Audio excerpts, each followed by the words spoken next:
What's up, everybody? Welcome to another episode of Turn the Jets Live.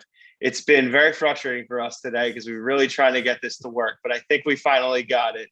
I'm on the road right now out the eastern part of Long Island. What's up, Dan? What's up, Steven? What's going on, man? We're working through some technical difficulties, but I'm glad to be back. Steven, glad to have you back. Dan, longtime TOJ contributor, man. Happy to have you on the show here. So let's get this rolling on a Friday before Labor Day. Season a week, almost a little more than a week away. Absolutely. Yeah. Thanks for having me on, y'all. Of course, Dan. I promise you, you're not cursed. It was just us. We were messing up. But anyway, guys, I just want you to know that. But big news today, guys. I know, we've been talking about the health of some guys on the team who've been banged up in the preseason, mainly like Becton. I know obviously Elijah and then Elijah Vera Tucker were both hurt. But we found out today that Crowder actually tested positive for COVID-19. The issue that we're running into right now is we don't know his vaccination status. And the reason why that's so important is, he could be out 10 days, he could be out 5 days, because if he's vaccinated, he could come back in 5 days as long as he's showing no symptoms and testing negative. So I want to throw it to you, Dan. What do you think about this? Like, you think, how big of an impact could it be if Crowder's not out there for Carolina next week? Yeah, I mean, it's definitely a pretty serious situation. I think it's helped by the fact that the Jets have invested heavily in their depth at wide receiver. So, it could have been a lot worse, as we experienced last season, like when Crowder got banged up, like Sam's options were basically slim to none. And things got pretty dicey there. But I think with this year, we already know, like, we haven't even seen Elijah Moore yet in the offense. We know he's going to be exciting. Every time Joe Douglas and Saleh talk about him, they have like a little grin that they're like, yeah, I'm hiding something, like something's coming. So they're so fortunate to have that right now with this happening now. But obviously Crowder he's an excellent option, particularly on third down, like we've been seeing last year. But hopefully he gets better. Hopefully he can recover quickly. Again, like you said, we don't know his vaccination status, so we don't know really what's going to happen. And, we receive from like other sports players in different sports. Like, I know Chris Paul, like when he's coming back, he had like a whole bunch of things he was dealing with, and like all these other players that you're just like, you don't know how everyone's going to recover. So like, we'll see how it goes. But, thankfully they've invested in their depth there. Yeah, agreed. Steven, what do you think? Are you a little bit nervous about, the wide receiver situation going to Carolina if Crowder's not out there? I think Dan kind of hit the nail on the head. I mean, I think in years past that this would have had all Jets fans hitting the collective panic button, but this year, just because of the state of the wide receiver core, it doesn't. I think it obviously answers, all the speculation that was circulating last Monday, right before cutdown day. He didn't show up to practice, so that yields to, all these rumors going around. Is Joe Douglas shopping him? All that stuff, and then it's kind of an unreported injury, and now it comes out that he has COVID. So there's a lot of things that are happening here. But in terms of on the field, I mean, I've been a big Crowder supporter over the last 2 years, and specifically this offseason. I still don't think even come trade deadline, he's a guy that they should look to trade, simply because, and I think I'm a little scarred from the Sam Darnold experience. I just think you should keep talented guys around your young rookie quarterback so that he can best develop. And there's no question that he's an asset on the field, specifically in the slot, specifically on third down. So I think the impact will be felt, yes, definitely not as much as it would have been in years past, because I just feel that much better about the wide receiving core in general. I'd like to see, if Elijah Moore is 100% healthy, I'd like to see a lot more of him. And if that's kind of the one silver lining of this, is that we do see more of Elijah Moore, then maybe that's a good thing that comes out of it. But ultimately, I think it's still going to be, Crowder's a safety valve out there for any quarterback that he's on the field with. So I think you're gonna feel that impact a little bit. But if we get to see more of Elijah Moore, then that's maybe the one positive thing that'll come out of it. Yeah, I agree. And I think this does open the door for Elijah. And I'm super excited to see him get on the field because, we were kind of teased. He was like laying up in camp and then he gets hurt. And then we never see him in the preseason. I mean, yep. Steven, thankfully for you and I, when we were there on July 31st, we saw that viral play, which made you a superstar on Twitter. So, no, I agree with you guys. I think the depth is definitely something that really helps me feel a little bit better about it. But at the end of the day, there's some young guys there that aren't as proven. And Crowder, is a reliable slot guy who's really good on third down. Kind of gives me like a Jericho Cotchery type of vibe. So, yeah, I definitely think it would make Zach's life easier if Crowder is available for that game. But transitioning a little bit, one of the biggest surprises from cutdown day this week is that Bless Austin was actually cut. It seemed that the Jets were trying to trade him, but they were unable to find a partner, which I found kind of surprising because he's a young player. He wasn't a high draft pick, so his salary isn't super high. So I was interested to know that Joe Douglas couldn't figure this out.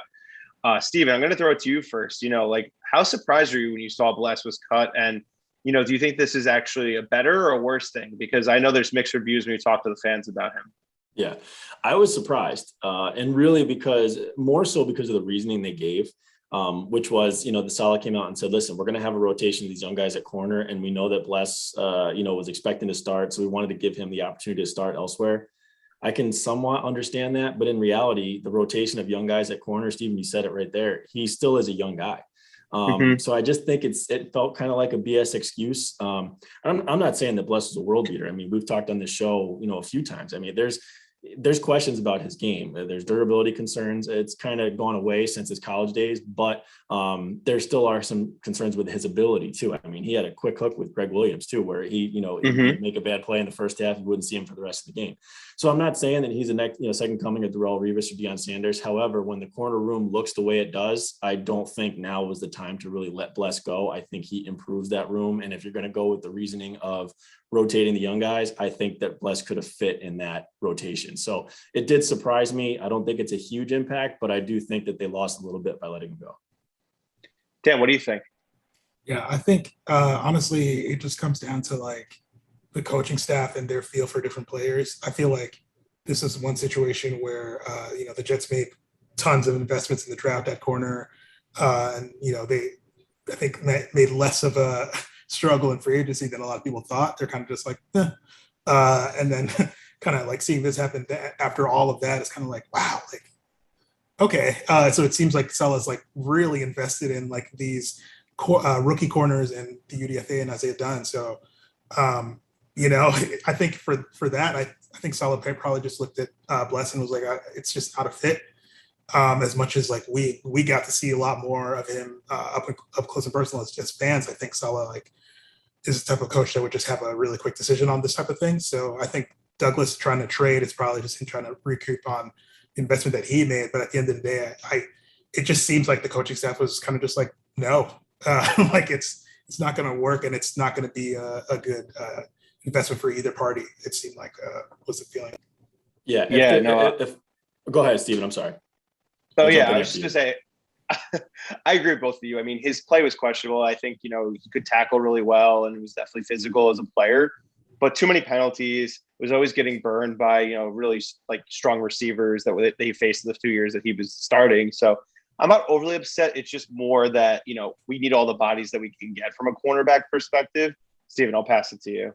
Yeah, I don't want to make a mountain out of a molehill with this Bless Austin thing, but here, I guess the overarching theme that I can say with the entire organization from the top down is that it just feels like they have a better assessment of where they are realistically right now than they ever have. So I just feel like they're taking honest to goodness looks in the mirror and knowing exactly where they are in the stage of this process. So I think, we brought it up before, but if you remember 2019, when a lot of the Jets fan base was upset because Demaryius Thomas was there and was eating all the targets from these young guys, right? That it may be the same thing here with Bless, where if Robert Saleh looks at it and says, you know what, Bless isn't a part of this long-term solution. Why not cut bait now and give these other guys some rotation, because we know that Bless isn't going to be here for years to come. So when all Jets fans were kind of saying that, why let Demaryius eat targets? Well, maybe that's just the same thing, just on the opposite side of the ball. And they're sitting there saying, okay, he's really not going to be here. Let's just give the opportunity and the experience to these young guys, because we know this guy's not going to be here. And they're just calling it what it is earlier on, as opposed to waiting till they go, 1-7, 1-8, like they did 2 years ago, and then saying, we're not going to give this guy. I think that's a good way to look at it. I like the Demaryius Thomas comparison. It's not the first one that I would have thought of, but yeah, no, I agree with that. But yeah, kind of transitioning, because he obviously was a very, high profile cut that was made. I wanted to transition to surprises from the 53 man, and to me, and then I'll pass it to you guys to, either, agree, disagree with me, and then obviously give your take on this, on whatever you're thinking. My biggest surprise was how they handled the tight end situation. It's not even just the fact that they traded Herndon, which was definitely a surprise. It was the fact that, they went in on after post cuts on Tuesday with only Tyler Kroft as the only tight end, because West Coast technically a fullback. You could list him as a running back. I know they ended up re-signing Ryan Griffin and Daniel Brown, but to me, if you're heading into the season with only those three on the roster, and I know Kenny Yeboah is on the practice squad, and I prefer him to be on the active roster this point because I think he has more athletic ability as a pass catcher than those guys. It's a dangerous game. I'm not here to say that Tyler Kroft can't be a starting NFL tight end. He's a good blocker. That's actually really what he's known for since he came out of Rutgers. But my issue is, we need someone who could be, a blocker and a receiver. And that kind of was what Herndon was. So I was very happy to see they got a fourth rounder out of a guy who's really produced nothing, with the exception of 4 games in 2018 with Sam Darnold, who's no longer here. But I think Joe Douglas is definitely taking a risk, similar to the Corder situation, that he really didn't get anyone else who's really like a proven NFL guy in the tight end room. So I'm going to pass it to Dan, because obviously, Stephen, you just sort of going on all the blessed stuff. But Dan, what do you think about the tight ends? And beyond just tight ends, what do you think in terms of surprises from, the initial 53-man roster? Yeah, I think there's like a really interesting trend with Joe Douglas in that he's kind of showing how much of a gambler he is a bit with a lot of these situations. He's, I think it's interesting for Jet fans. We get very familiar with players very quickly. So, when like cuts happen for a lot of players, it's like, well, okay, well, I thought he was going to make the roster. And for obviously the entire tight end room, everyone's like, I have no idea what's going on. So to see like all of those players like make, get through waivers and get back on practice squad was kind of like, like obviously a GM would have a good pulse on what other teams are thinking, what other teams are going to go for. And Joe Douglas was like, yeah, nobody's going to get them, and let them all go. And then they all came right back. And I think it's kind of interesting because even in the, it's kind of a side note, but like the James Morgan conversation that Saleh was having, he's like, oh yeah, Carolina, we wouldn't do something like that. Just kind of like, it's interesting to kind of like get a little bit of insight into that, because it seems like Joe Douglas kind of just seems to always know when he's just going to get players to come back on practice squad. But it seemed like he was kind of taking a pretty big gamble at that, similar to what he's kind of doing with the cornerback room. But yeah, it seems like they have a move up their sleeve of some sort. Maybe something more high profile. Obviously Zach Ertz has said that, I love Philadelphia. I'm staying here. I'm playing here the rest of my career, which obviously doesn't really mean anything until we actually see nothing happen. But, that situation seems somewhat less likely now. But, it feels like there should be something else. I hope so. It's playing with fire. We don't have a lot of depth there. And I just think that, we need as much help for Zach in his development in year one as possible. Mm-hmm. And, we do have a solid group of receivers, but having, some more legit tight end play would be great. Yeah. Steven, besides obviously, what you think about the tight end situation, is there anything else that really surprised you from the final 53-man roster? Nothing really surprised me. I guess what I would say is just really that those middle rounds of the 2020 draft for Joe Douglas. And I guess I'd commend him on realizing the mistakes and cutting bait. And, he let Jabari Zuniga go, but he got him back in the practice squad. I can understand that with injury concerns. Cut James Morgan, which was a questionable pick at the time. Cam Clark, another one, not going to see the field this year, this time due to injury. And then you're talking about LaMichael P. Ryan, who I think is a clear-cut running back 4 on this roster. So really, I think it's not really surprising to me, but I guess it's the one thing that I am still questioning. So you can judge Joe Douglas in a negative light for that draft in the middle rounds of that draft, but at the same time, at least he's recognizing the mistake and not trying to let it linger on further than it has to. So I'd say outside of that, the one other thing that I'm really kind of focused on is the QB room. I don't think Mike White necessarily won that job. I think he was kind of the best of bad options. And it does surprise me a little bit that they brought Josh Johnson back to the practice squad, but they're not going to have him as QB2. I just think a veteran presence, typically with a young rookie quarterback like that, is probably more beneficial. But the jury's still out. We'll see. I'd say those are my kind of 2 surprises from downs. The Morgan thing is interesting because I still to this day, and I know a lot of us echo the same sentiment, think it was an Adam Gase pick because it didn't make sense. Like, they had so many holes on the team. They took a quarterback in the 4th round. Like, sure, if you do it in like the 7th round, some guy who maybe has high upside from like an arm talent perspective, but is really raw, sure, I can't really get mad because you always need a backup quarterback, and it's always good to develop it. But with a premium, your premium pick in the 4th round, that was really what struck me. So and the fact that Joe Douglas already cut him, it kind of really shows what his hand was, and it really wasn't his pick. But I do respect the fact that he was willing to cut players that he drafted just a year ago. I mean, we all kind of thought Jabari Zuniga was toast because he's been battling with an injury, but they did obviously put him back on the practice squad. I do think they are playing an interesting game with not having a veteran backup. I know obviously Josh Johnson's still going to be in like the meeting rooms on during the week, but you need him really out there on the sidelines. I don't really know the rules if you're on the practice squad. I don't think that they are out. They might be at the games. I really don't honestly know. And hopefully the listeners will tell us on Twitter that they can be or they can't be. So I just think we need somebody. And the interesting thing I heard, I was listening to JJ's podcast on The Ringer, and he had Peter King on, and he was bringing this up as well. He said, it's a young team, you can't really expect too much, but obviously you're hoping just for growth and improvement. But he said they're really doing Zach Wilson disservice by not putting a veteran in that room because it's just so integral for their development in the early stages, learning how to be a professional, study habits, just different things that they may not see because they've never really been through the fire before. So it's definitely questionable. I'm hoping that maybe something changes, maybe somebody's let loose during the season, because that does happen from time to time. And they can get someone who has a little more experience that can really help Zach, because all eyes are on him, man. Like, I'm not expecting as much from the defense because of the corner situation.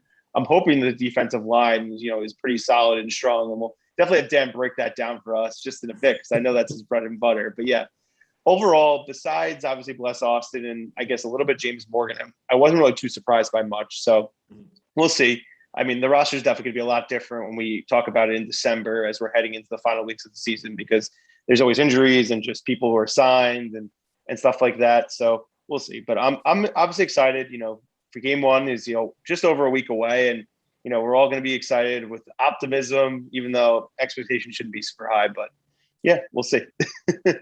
So I talked about this before, and I want to let our defensive line expert Dan Essien break down the defensive line. So each of us are going to pick one player on the defensive line, and you're going to give us just like what we can expect and what you like about them, and maybe even some analogies, because I heard in the lost episode of TOJ Live, there were some good analogies for defensive linemen. So I'll pass it to Steven to pick somebody first, and then I'll go second, and then, we'll rattle through it.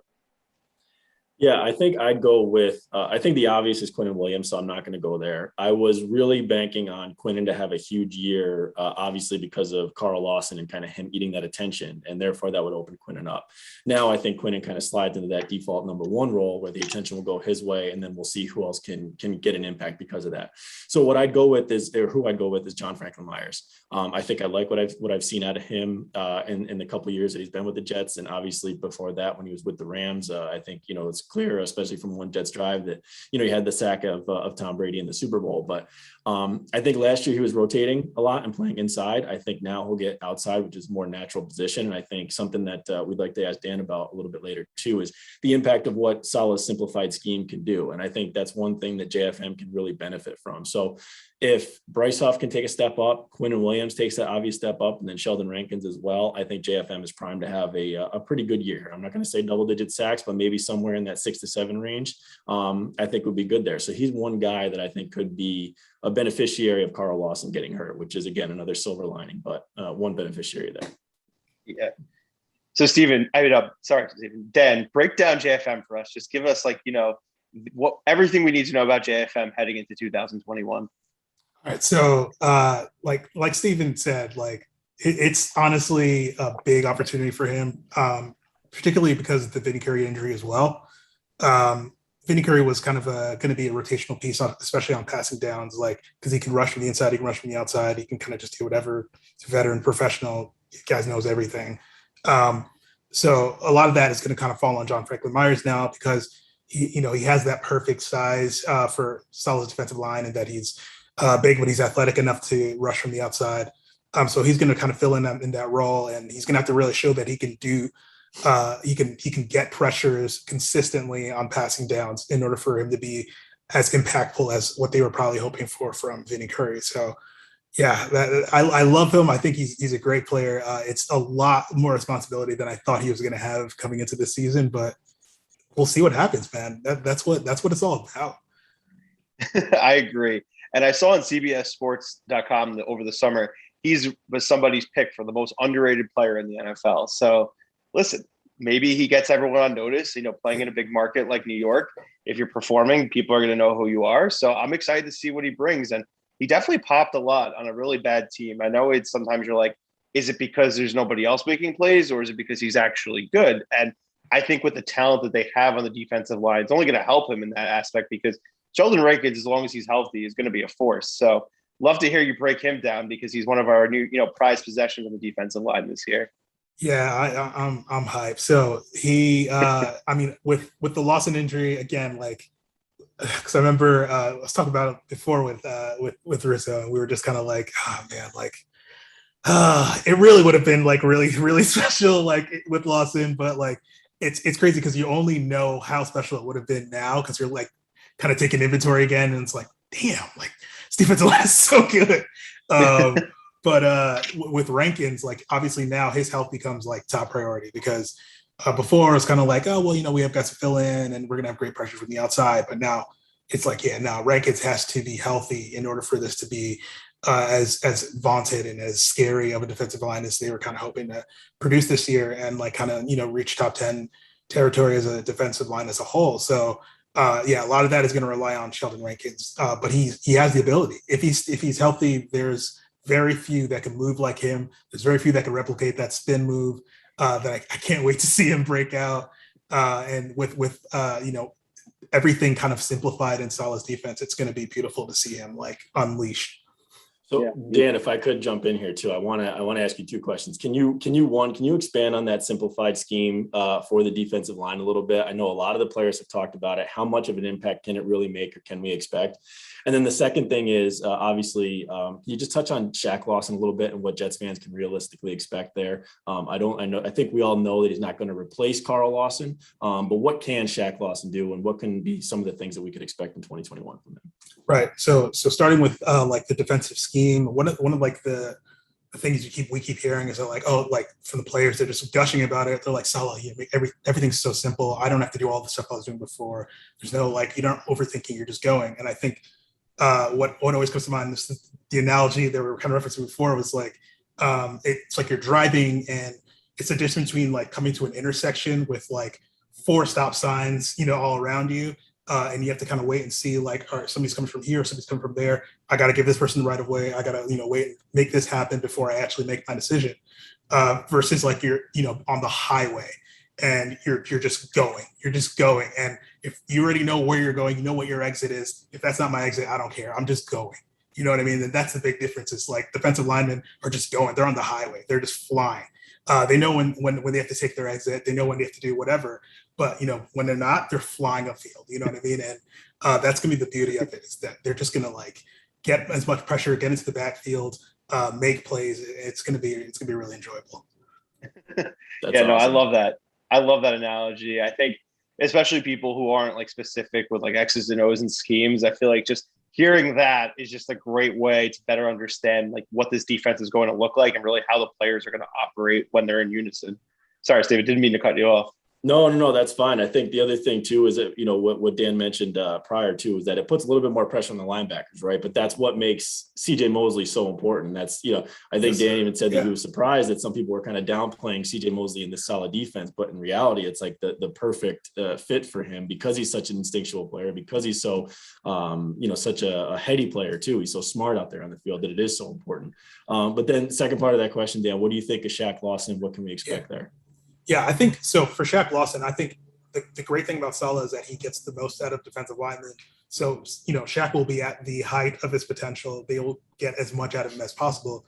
Like you're saying, like fans got to temper their expectations. Like he's not going to be, probably not going to be a 10+ sack guy. If he is, then wow, Salah truly is like an incredible coach. So like I would probably set an expectation like maybe 5 to 7 sacks. I think that's a solid year for Lawson. Yeah. And I think, in conjunction with everybody else along that line, rotating in and out, they're going to try to like balance, their rotations and make sure that they get as much pressure as possible. Just trying to find the right combination of players to make an impact, I think is going to be the key this season. Sure.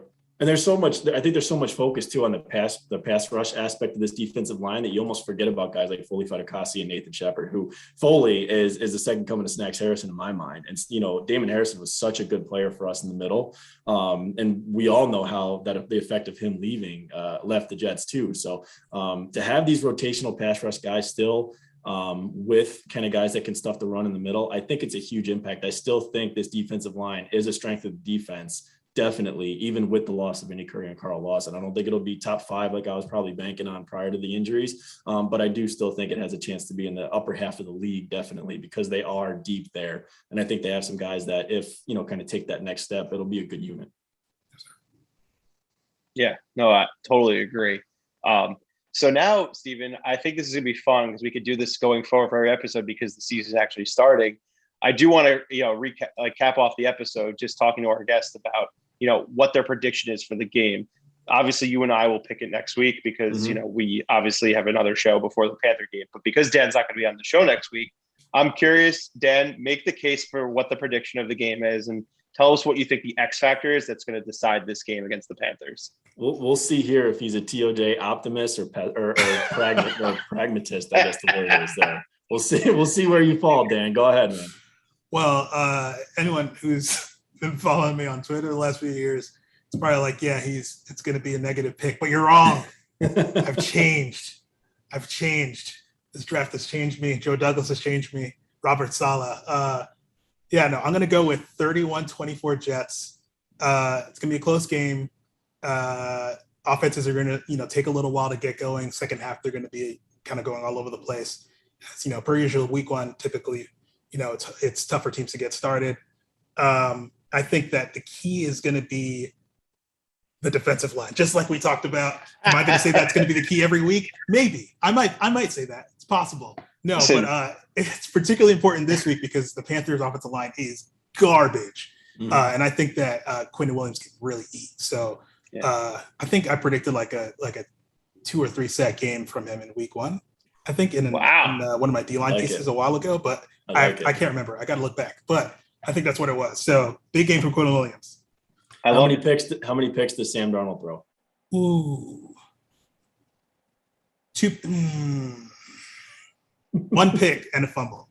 1 pick and a fumble. All right. Okay. All right. I love that. I do. Give us like it. Real quick though. Give us Zach Wilson debut stat line real quick.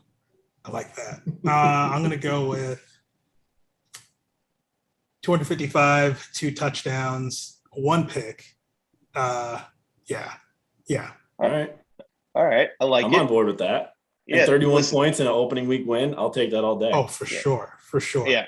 One of those TDs is the Tyler Kroft, obviously. Centerpiece of the infamous Tyler Kroft. I think it legit took us 5 games to score 31 points last year. I'm not even kidding. So if we score 31 points week 1, I am super excited. But yeah, thank you, Dan, obviously, for joining. Really appreciate it. I know obviously we had our technical difficulties this week, but we'll make sure that when we have you on again, it's going to be smooth sailing. I promise you that. For anybody who doesn't follow Dan on Twitter, you best do that because number one, you're going to get the best defensive line breakdowns for the Jets and really just any football player in general, because that's Dan's favorite thing about football. And follow him on Twitter. It's @JetsandJollyOf. I know it's a great name. He used to be the Mekhi Becton investor as like his actual name. I know he changes it from time to time, but I always love seeing that. And obviously don't forget to subscribe to our show on youtube.com/TurnOnTheJetsTV. Don't forget to subscribe to our podcast feed on Apple, Spotify, and also Google Play. And then, the best thing about everything is the Badlands feed on Patreon. It's a good $5. I know a lot of great content's coming your way as we head into the season from Joe and Connor. And I know they're really working hard to make it different and better than it was a year ago. And, we're super excited for this season. I know it's going to be, an up and coming year. It's not going to be like the best year, but super excited. Hope you guys enjoy this episode. And we have Thomas Jones, former Jet running back, coming on next week.